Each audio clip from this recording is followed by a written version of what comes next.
जय हिंद दोस्तों, आप सभी कैसे हैं। मैं आशा करता हूँ आप सभी अच्छे होंगे और अपनी पढ़ाई को बेहतरीन ढंग से कर रहे होंगे। आज हम आपके सामने एक ऐसी क्लास लेकर आए हुए हैं जो आपके हर एग्ज़ाम में बहुत इंपॉर्टेंट रोल उसका होता है। मैं आज आपके सामने हिस्ट्री की आज की पहली क्लास लेकर आया हुआ हूँ। अभी तक मैंने हिस्ट्री की कोई भी क्लास नहीं ली हुई थी। आज मैं हिस्ट्री की मेरी पहली क्लास है और आज हम हिस्ट्री का जो सिलेबस आज से स्टार्ट करेंगे वो मॉडर्न हिस्ट्री का स्टार्ट करेंगे। जब से भारत में यूरोपीय कंपनियों का भारत में आगमन हुआ, वहाँ से हम लोग स्टार्ट करेंगे।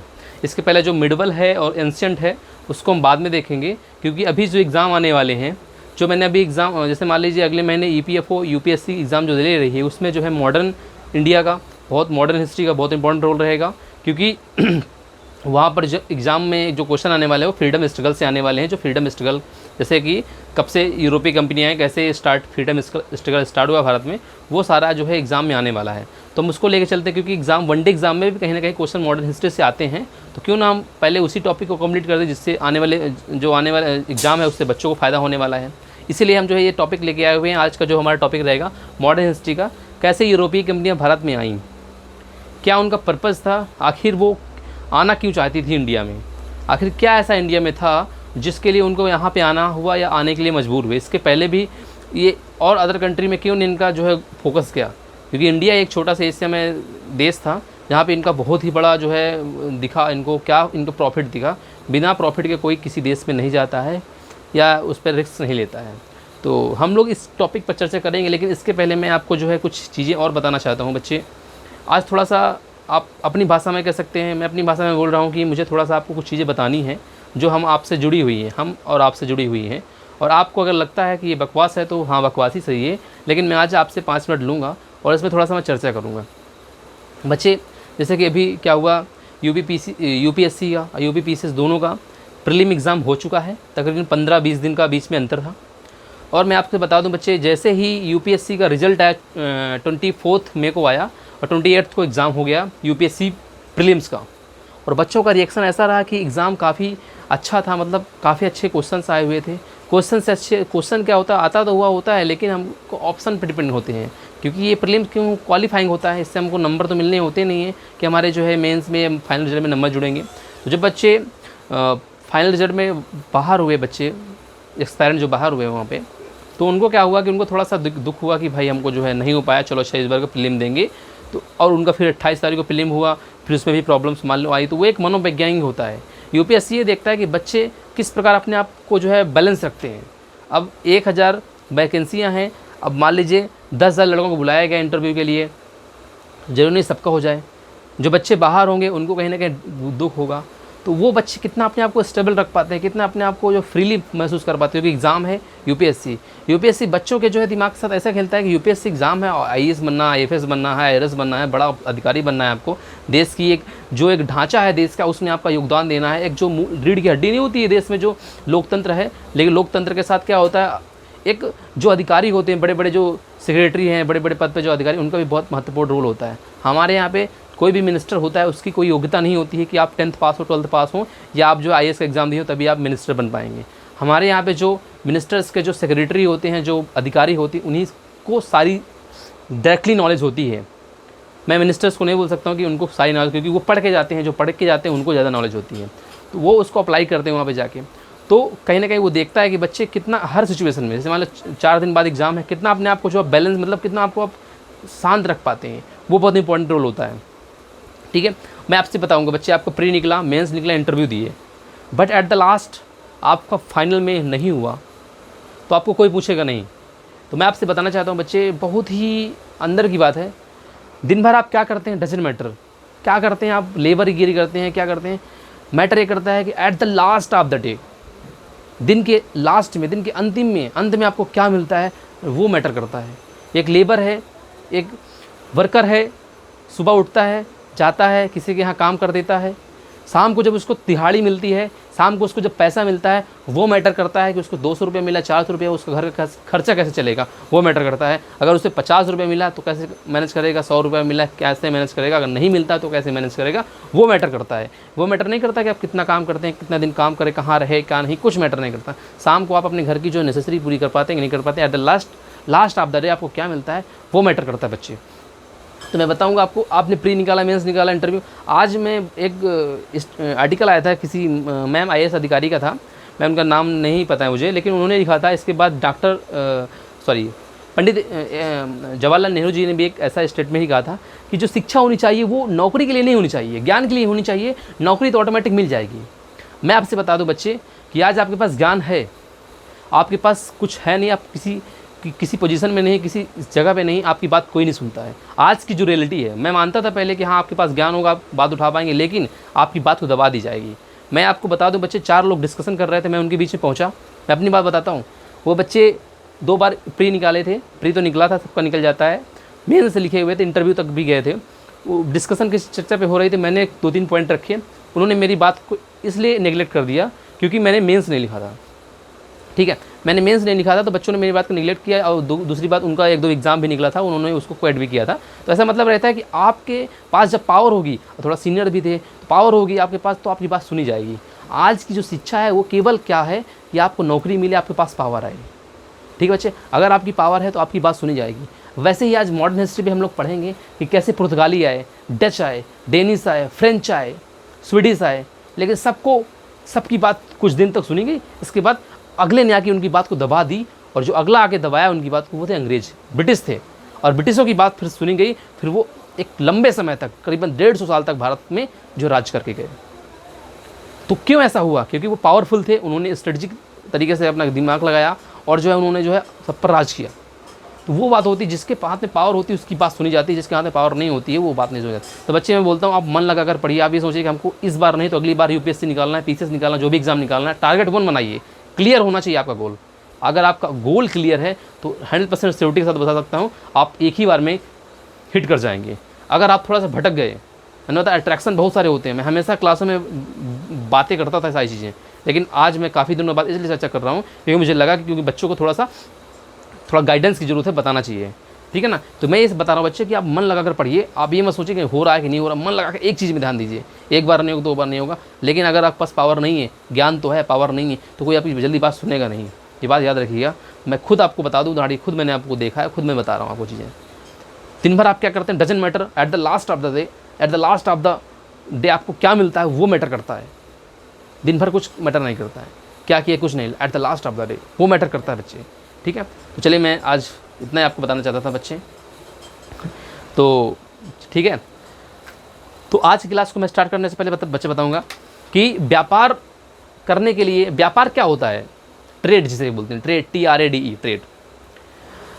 कई बार क्या होता है कि हम, जैसे मान लीजिए मैं थोड़ी देर के लिए, मैं अपने पास एक लड़का है, उसे वो अपने एरिया में रहता है, उसको व्यापार करना, बिजनेस करना है, ट्रेड करना है। ट्रेड बिजनेस अलग अलग होता है, ठीक है ना, उसको ट्रेड करना है।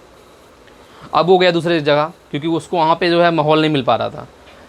एक पार्टिकुलर रीजन में था, उसके आसपास गांव की लड़ाई होगी, वो जा नहीं सकता, वहाँ पे लड़ाई होगी, भाई उसके गांव जाएगा मार दिया जाएगा, उसके गांव में जो है उसके बगल वाले गांव में जा नहीं सकता है। अब वो ज़िले में भी नहीं घूम सकता, क्योंकि उसने जो है 1-2 ऐसे काम कर दिए, या उसके ज़िले में ऐसा था कि इस गाँव के लड़के यहाँ पे घूमने नहीं आएंगे, ऐसा कुछ था जो भी था। अब उसको लगा मैं जाऊँ कहाँ, तो वो तलाश करने लगा कि यार ऐसे स्थान को मैं तलाशूँ जहाँ पे कुछ चीज़ें ऐसे मिल जाएँ मुझे, जिससे वहाँ पे मैं उनको जो है अच्छा चीज़ दे पाऊँ और वहाँ से प्रॉफिट ले पाऊँ। तो वो तलाश करने लगा, रीजन में देखा यार यहाँ पे तो आसपास नहीं है, थोड़ा सा अच्छा एक स्टेट छोड़ देता हूँ, दूसरे स्टेट जाता हूँ, अच्छा मैं उत्तराखंड चला जाता हूँ। उत्तराखंड गया, अच्छा हाँ यहाँ पे ये चीज़ें हैं मुझको, तो उत्तराखंड क्यों गया, क्योंकि उसको वहाँ पे प्रॉफिट दिखा। आसपास के स्टेट नहीं गया, बिहार नहीं गया वो, ठीक है, छत्तीसगढ़ नहीं गया, इधर मध्य प्रदेश नहीं गया, उधर झारखंड नहीं गया, उसे उत्तराखंड गया, क्योंकि उत्तराखंड में उसको थोड़ा सा लिखे, सोर्सेज दिखे, उसको लगा कि नहीं यहाँ मेरा व्यापार चल जाएगा, यहाँ पे अगर मैं थोड़ा सा पैसा लगा दूंगा, इन्वेस्ट कर दूंगा तो मेरा व्यापार बढ़ जाएगा। तो ऐसे ही क्या हुआ, यूरोपीय कंपनियाँ थी, भारत उस समय जो है जस्ट मुगलों का मतलब हाथ में होने, मतलब दिल्ली सल्तनत का समय था। दिल्ली सल्तनत मतलब दिल्ली पर क्या था कि उस समय गुलाम वंश खत्म हो चुका था, गुलाम वंश के बाद लोधी वंश लगभग था, क्या था, लोधी वंश लगभग था। लोधी वंश, इब्राहिम लोधी लास्ट में जब बाबर के द्वारा मारा जाता तब मुगल वंश की स्थापना होती है, आपको पता होगा। तो लोधी, इब्राहिम लोधी मतलब उस लोधी वंश का शासन था उस समय। तो क्या हुआ कि जो यूरोपीय कंपनियां थी उनका ऑटोमन साम्राज्य और इटली के साथ थोड़ा सा नोकझोंक हो गई, जैसे मैंने बताया ना, थोड़ा सा बात में नोकझोंक हो गई। अब पुर्तगाली कहे जाते हैं अपने किसके लिए, सेलिंग के लिए, सेलर्स, ठीक है ना। वहाँ पे जो हेनरी था वो बहुत बड़ा नेविगेटर उसको कहा जाता है। हेनरी ने इतना पैसा खर्च किया कि यार पैसा ले जाओ, तुम दूर दूर जाके देशों खोज करो, व्यापार करो, ट्रेड करो, और दूर जो देश हैं उनके बारे में पता करो कि कौन सा क्या देश है। तो कहीं ना कहीं उनके दिमाग में एक बात खटक रही थी, क्योंकि ईरानी जब गए, ठीक है ना, जब ईरानी यहाँ पे आक्रमण किए कई बार, उन्होंने सुना था कि यार भारत एक ऐसा देश है जो सोने की चिड़िया कहा जाता है, और मोहम्मद गौरी गया, गजनबी गया, इतने बार आक्रमण किया, ये सारी चीज़ें उसको सुनाई में आ रही थी, सुनने में, क्योंकि जब कोई 17 बार आक्रमण कर दे तो कहने की बात खटक जाती है यूरोप देशों में कि यार ऐसा कुछ है, कोई देश है, भारत कुछ देश है। अब उनको था कि यार ढूंढे कैसे यार, हम तो यूरोप में हैं, ईरान इधर है, हम जाएँ कैसे, हमारे पास तो जो है रास्ता ऐसा ही मतलब वाटर है। तो उनको लगा यार जाए कैसे, तो उन्होंने क्या कहते, उन्होंने कहा कि यार पैसा ले जाओ, जितना ले जाओ, जितना पैसा चाहिए आप हमसे ले जाओ, लेकिन ढूंढो। बार्थोलोम्यू डियाज गए कि हम भारत खोज करेंगे, और ये घूमते घूमते पहुंच गए केप ऑफ गुड होप, ठीक है, आसान द्वीप पे पहुंच गए। वहाँ पे इन्होंने बार्थोलोम्यू डियाज ने जो गुड ऑफ होप है यहाँ पे जो है, जब मैं यहाँ पे ये बनाऊँगा इसका अफ्रीका का, तो यहाँ पर पहुँच जाता है ये, इधर आपको देखने को मिलेगा ये भारत है, ठीक है, ये भारत है, और यहाँ से ऐसे करके ये यहाँ पे जो है क्या रहेगा बच्चे, ये यूरोप है। एक मिनट, ये यूरोप हो गया, अफ्रीका हो गया, ये इंडिया हो गया, मतलब एशिया। तलाश इसकी थी, सोने की चिड़िया की तलाश थी आपको। अब मैं कह दूं भाई, उत्तराखंड में एक ऐसा रीजन है जहाँ पर रॉ मटेरियल फ्री मिल जाता है, आप वहाँ पे बिजनेस आराम से कर सकते हैं। अब बोलो यार ये रीजन गूगल मैप में नहीं है, अब तो गूगल मैप खटाखट डाले और पहुँच गए, गूगल मैप में नहीं है, सर्च करो, जाओ नेविगेटर बनो। तो ऐसा ही कुछ क्या हुआ कि इनको जब पता चला कि नहीं यार ये ऐसा कोई देश है, यहाँ जाना है, तो ये जो है यहाँ से एक बंदे को भेजे, जाओ जाओ जाओ जाओ। इसको यहाँ पे एक लड़की मिल गई, अट्रैक्ट हो गया, ऐसी कुछ चीज़ मिल गई, अट्रैक्ट हो गया, आगे बढ़ ही नहीं पाया, जाता तो पहुँच जाता पहले ही यहाँ पे, इसको यहाँ पे अट्रैक्शन मिल गया। आज आप लोग का अट्रैक्शन क्या है, लड़की, पैसा। अगर लड़की मिल जाए, पैसा मिल जाए, किसको चुनेंगे आप, किसको चुनेंगे बताइए। मुझे लगता है कि 80% लड़के जो है पैसा ही चुनेंगे, 20% लड़की, क्योंकि पैसा है तो फिर सब कुछ है। आपको आज के समय में सारी चीज़ पैसे से समझ में आ गई होगी, पैसा ही सब कुछ है। क्योंकि लड़की अगर रखोगे, अपना गर्लफ्रेंड बनाओगे, तो पैसा ज़रूरत पड़ेगी, शॉपिंग करोगे, पार्टी करोगे, तो वो डजन मैटर है, ठीक है ना, ये तो बस समझ गए। तो इसको यहाँ पहुँचा, ये गेप ऑफ गुड होप पहुँचा, और इसको यहाँ पे कुछ मिल गया कि यार हम आगे बढ़ें, बढ़ ही नहीं पाए, यहाँ पे अट्रैक्ट हो गया, यहाँ पे रुक गया, यहाँ पे इसको अंधा हो गया, मतलब इसको समझ में नहीं कहाँ जाऊँ मैं, रुका और वापस गया, हेनरी जी से बोला ऐसा ऐसा है, मैंने तो खोजा लेकिन भारत नहीं खोजा मैं। फिर बोले यार कोलंबस तुम निकलो, कोलंबस निकले। ये यहाँ से निकले, भटक गए, इधर पहुँच गए, और ऐसे सुबह उठे और ये कहाँ पहुँच गए, भारत है ना ना ना, अमेरिका पहुँच गए।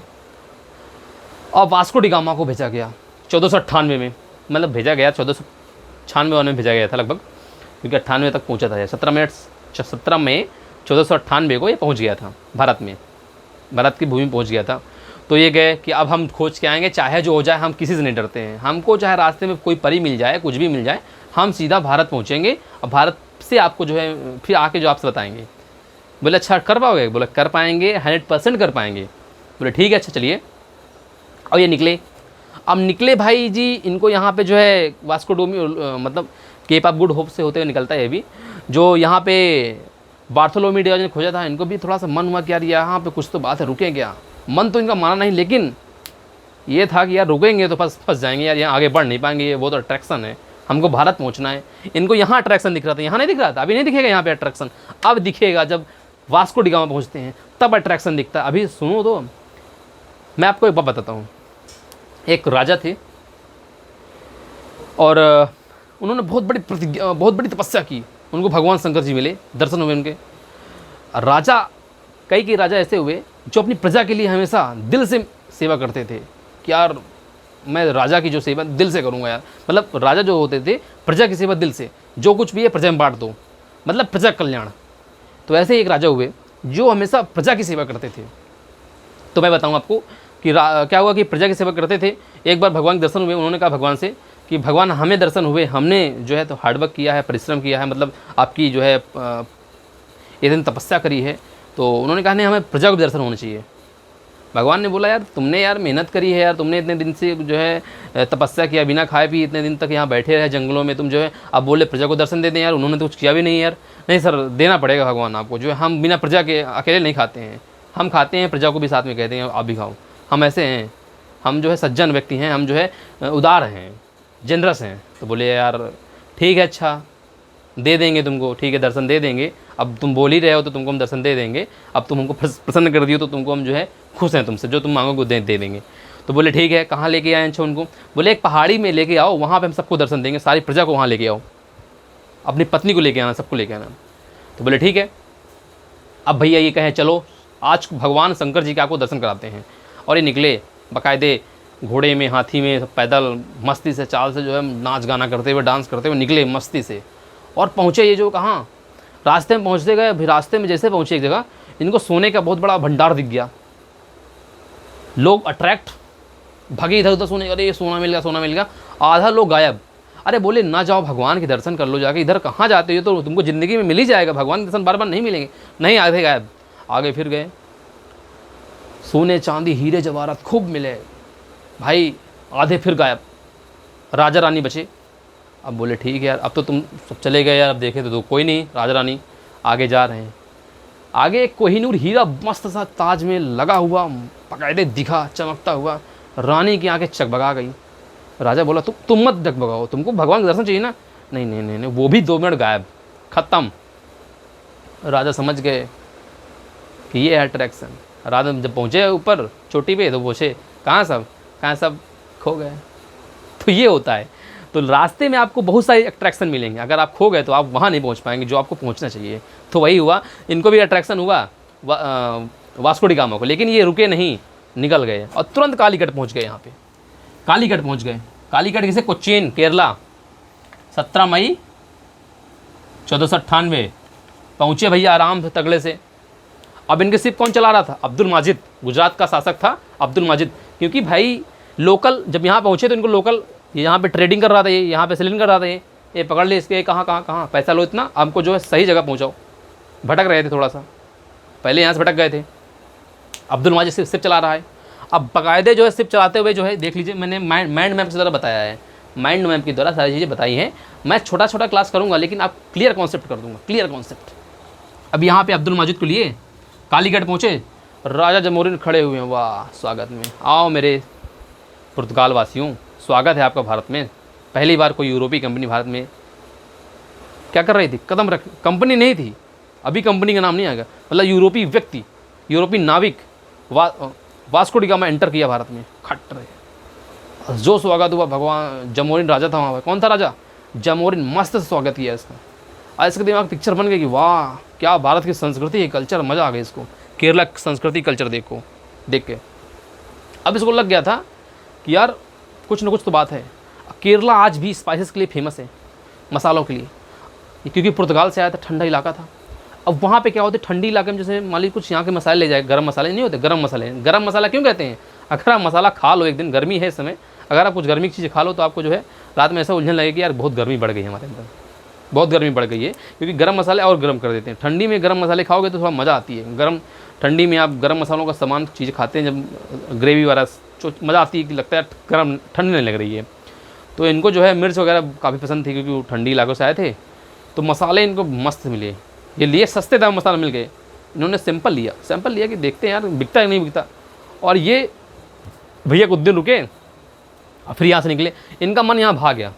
अब फिर रास्ते में इनको दिखा ही नहीं, केप ऑफ गुड होप कहाँ गए, कुछ खत्म, डायरेक्ट पहुँचे पुर्तगाल। और हेनरी जी को बताया ये देखिए मजाला, और व्यापार गए वहाँ पे जो है बाज़ारों में उसका 60 गुना दाम में बेचे। इन चकबगा गए और वहाँ पे लोगों को बताया इन्होंने कि यार भारत एक ऐसा देश है जो ऐसा है। इनका दिमाग ख़राब हुआ वहाँ के लोगों का। वहाँ के जो ट्रेडमैन थे बोले यार इतना बड़ा 60 गुना लाभ, वाह भाई, दिमाग उनका वहीं से ख़राब। और जो तुरंत ही जो है अगेन 1502 में आया था, फिर 1526 में भी आया, लेकिन उस पर डिस्कस करेंगे कि पूछता है कि वास्को डी गामा 1498 के बाद कब आया, तो 1502 में आया, इसके बाद 1526 में भी आया। तो बात करेंगे। ये मसालों का व्यापार पुर्तगाल लिख गया था, बताया इसने। फिर 1501 में कुछ लोग आए वहाँ से ट्रेड करने के लिए। उन्होंने कहा यार जैसे आते थे कोच्चिन रुकते थे, तो कोच्चिन को अपना ट्रेड कैपिटल बना दिया, व्यापारिक राजधानी, स्पाइस ट्रेड कैपिटल बना दिया। स्पाइस के लिए एक बहुत बड़ा व्यापारिक केंद्र बना दिया इन्होंने, राजधानी बना दी अपनी। अब इनको ये था कि यार अब कैसे किया जाए यार, अब तो हम लोग आ ही रहे हैं। इनका पर्पज़ क्या था यूरोपीय कंपनियों को आने का? Trade trade trade. बाद में इनका दिमाग बदला, पॉलिटिकल में, सोशल में, हर जगह इन्होंने इंटरफेयर किया। पॉलिटिकल इशूज़ में, पॉलिटिकल इंटरफेयर में इन्होंने इंटरफेयर किया। बाद में जब पावर्स आई, अभी कुछ नहीं है, अभी बस व्यापार के लिए आ रहे हैं। पहले जो फ्रांस, जो इनको जो पुर्तगाली थे उनको फ्रांसिस्को दे अल्मीडा, डी बोलते थे, डी। इनका जो है सरनेम डी है। गोवा जाएंगे आपको डी वाले क्लब, बहुत सारी चीज़ें मिलेंगी गोवा क्षेत्रों में, क्योंकि सबसे पहले कौन आया था? पुर्तगाली आए थे।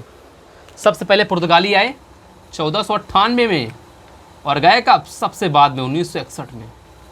क्योंकि जब अंग्रेज आए इनको दबा दिए, शांत बैठो यहीं पे, ये बैठ गए। ये बोले आप कुछ नहीं करेंगे, इधर उधर नहीं जाएंगे, और चुपचाप दबे बैठे रहे। बाद में इनको जो है 1961 में जब इनको गोवा से बाहर किया गया, तो उस समय एक ऑपरेशन चलाया गया था, मुझे दिमाग में नहीं आ रहा। अगर आपको आए तो बताइएगा किस ऑपरेशन के तहत 19 मई को, हाँ 1961 को, ऐसे 19 था तब गोवा मुक्ति दिवस मनाते हैं, मुझे दिमाग में नहीं आ रहा, मैं आपको बताऊंगा। तो उस दिन तो ऑपरेशन का कुछ नाम था, ब्लू वाटर ऐसे कर कुछ था ऑपरेशन था, लेकिन दिमाग में नहीं आ रहा है। मुंह में आ जाए, दिमाग में है, मुंह में आएगा तो खप बता देंगे आपको। तो फ्रांसिस्को दे अल्मीडा आया। उस समय वाटर से ही सब व्यापार होता था। ये पानी भरा हुआ पूरा, ये Arabian Sea, Bay of Bengal, ये पूरा क्या है, इंडियन ओशियन, इधर क्या है अटलांटिक ओशियन, सारा व्यापार पानी से। अब आए भैया अल्मीडा जी, बोले कि यार क्या करें यार, दूसरे नहीं आना चाहिए, अपने को पैसा कमाना है खूब, दूसरे नहीं आना चाहिए। बोले क्या करें, अपनी नेवल जो फोर्स है उसको बढ़ा देते हैं, नेवी को बढ़ा देते हैं, खूब बढ़ा देते हैं। बाकायदे इन्होंने नेवल अकाडमी, नेवल जो फोर्स थी, ठीक है ना, इन्होंने क्या किया, आते ही नेवल कंट्रोल किया। नेवल मतलब पानी पर कंट्रोल कर लिया इन्होंने। इन्होंने आते ही क्या कि ब्लू वाटर पॉलिसी लगाई। किसने? अल्मीडा ने ब्लू वाटर पॉलिसी। पूछता है कई बार, प्रश्न आता है कि ब्लू वाटर पॉलिसी किसने लगाई थी? फ्रांसिस्को डी अल्मीडा ने लगाई थी। ये बस इतना किया, blue water policy, naval control किया, बस। 1505 में आया था, 4-5 सालों का। 9 में फिर आ गया क्या, अल्बुकर्क आ गया, सॉरी अल्फांसो नहीं आता है, अल्बुकर्क, गलत हो गया यहाँ पे। अल्मीडा आए, फिर अल्बुकर्क आ गए। अल्बुकर्क, कई बार लोग कन्फ्यूजन रहता, अल्फांसो डी अल्बुकर्क और अल्फांसो डी अल्मीडा। देखो अल्बुकर्क का मतलब क्या होता है? बुर्ज खलीफा। ये आते हैं अल्बुकर्क, बहुत पावर बढ़ती है, पावर बढ़ने लगती है, क्योंकि आते क्या करते, बीजापुर के शासक से गोवा कैप्चर कर लेते हैं। गोवा मस्ती का केंद्र नहीं है, देखा नहीं आजकल कितनी गर्मियों में मस्ती वहाँ चलती है गोवा वाले बीच में। तो गोवा कैप्चर कर ले किसके? बीजापुर का शासक था, वहाँ से कैप्चर हाथ में लिए तुरंत। अब भैया हाथ में इन्होंने गोवा ले लिया, ठीक है, गोवा हाथ में इनके। अब अल्बुकर्क को कैसे याद करेंगे? अल्बुकर्क पहले आया कि अल्मीडा आया? अल्मीडा। कैसे? अल्बुकर्क जब आया तो पावर बढ़ी, मतलब बुर्ज खलीफा की तरह पावर बढ़ती गई। बुर्ज खलीफा बहुत ऊंची बिल्डिंग नहीं है, बुर्ज खलीफा, वो किस में आता? अल्बुकर्क में। तो अल्बुकर्क बाद में आया, पहले पावर नहीं बढ़ी, बाद में पावर बढ़ी, पहले अल्मीडा आया था, ठीक है, अल्मीडा अल्बुकर्क। डी इनका जो है सरनेम टाइप का रहेगा। तो इन्होंने पावर बढ़ गई, गोवा कैप्चर किया। इसके बाद 1530 में नीनो दी कुन्हा आता है, नीनो अल नीनो, ठीक है, नीनो आया। अब नीनो आया तब भी और पावर बढ़ी। क्या किया? पावर और बढ़ी। इन्होंने क्या किया? कैपिटल को चेंज कर दिया अपनी। कोच्चिन कैपिटल थी, स्टेट कैपिटल, गोवा कर दिया। चेंज, आते ही चेंज, कोच्चिन नहीं रहेगी अब गोवा। इनका मन भाग गया गोवा वाले बीच में, जो देखते थे मज़ा आ गई, कहे नहीं अब यहाँ नहीं रुकेंगे, कोच्चिन से सीधे गोवा, तुरंत कैपिटल को चेंज कर दिया। यहाँ से यहाँ पे थे, यहाँ पहुँच गए, खटाका। फिर उन्होंने दमन ले लिया 1539 में, दीव ले लिए 1535 में। 2 चीज़ ली, ऊपर दमन दीव लिए खटाखट। 1535 में दीव, दमन लिया 1539 में खटा। 1535 दीव, फिर दमन। दीव में 2 अक्षर 1535, 1539 3 अक्षर दमन में, तो बाद में होगा 1539, 1535-39, ठीक है, दीव दमन। अब 16वीं सेंचुरी आते आते इनकी पावर जो है कम होती गई। पावर धीरे धीरे 16वीं सेंचुरी आते आते पावर कम होती गई और एबॉलिश हो गए। अंग्रेज आने वाले थे, बस आ रहे हैं। 1622 में इनका हारमुज एक क्षेत्र था जिसको अंग्रेजों ने, ब्रिटिश ने कैप्चर कर लिया 1622 में, ठीक।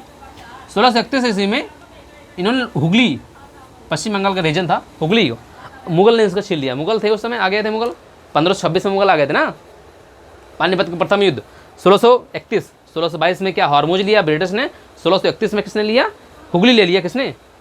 मुगलों ने ले लिया। Hormuz British, Hooghly Mughal. हुगली गाता ना मुगल, तो मुगली नहीं मुगल, हुगली मुगली, ठीक है, ऐसे करके याद है, हुगली मुगली। हुगली को ले लिया, मुगल ने ले लिया 1631 में। अब 1661 में इनका भाई था कि यार हम ही हैं, अब कोई आया तो ना, ज़्यादा वर्चस्व तो है नहीं, मुंबई इनके कब्जे में था। अब इन्होंने अपनी बेटी की शादी कर दी किससे? इंग्लैंड के चार्ल्स द्वितीय के साथ। चार्ल्स द्वितीय के साथ इन्होंने अपनी बेटी की शादी कर दी, ठीक है। अब जब इन्होंने अपनी बेटी की शादी कर दी तो इन्होंने कहा अरे यार देखो आए थे व्यापार करने, राजा बने हैं, गिफ्टेड गोवा सॉरी बॉम्बे को गिफ्ट कर दिया इसने। चार्ल्स द्वितीय को शादी किया इंग्लैंड के अपनी बेटी की शादी चार्ल्स द्वितीय इंग्लैंड के साथ कर दी और गिफ्टेड बॉम्बे गिफ्ट कर दिया 1661 में। 1661 में बॉम्बे गिफ्ट कर दिया। मतलब इतना समझो, आजकल दहेज में गाड़ी मिलता, 4 रुपये बंगला दे दिया, प्रॉपर्टी लिख दी यार, कोई रीज़न थोड़ी दे देता है यार, ले जाओ हमारी बहन की शादी हो, ओ प्रयागराज तुम्हारा नाम कर दे, प्रयागराज ले जाओ, ऐसा थोड़ी होता है। इन्होंने बॉम्बे जो है, पूरा रीजन बॉम्बे जिन्हें मुंबई कहते हैं आज, गिफ्ट इंग्लैंड ले जाओ भैया।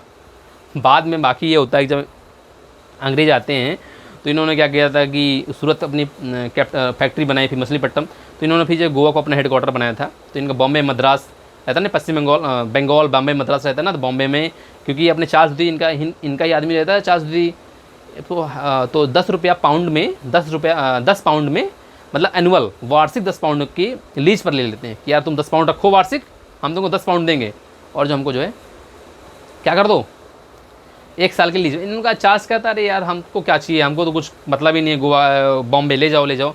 तो बाद में दे देता, बताऊंगा मैं अगली क्लास में आपको बताऊंगा कि कैसे कैसे इन्होंने जो एक्सपेंड किया कौन अंग्रेजों ने, तो ये बताऊंगा। फिर इसके बाद क्या हुआ 1739 में सलस्सा और बेसिन 2 रीजन थे, सलस्सा और बेसिन, याद रखना सलस्सा और बेसिन। पूछता है कि लास्ट में 1739 में कौन से 2 क्षेत्र को मराठाओं ने पुर्तगालियों से ले लिया था, छीन लिया था। मराठा ने किसने कैप्चर किया था? मराठाओं ने कैप्चर कर लिया था। कौन से 2 रीजन?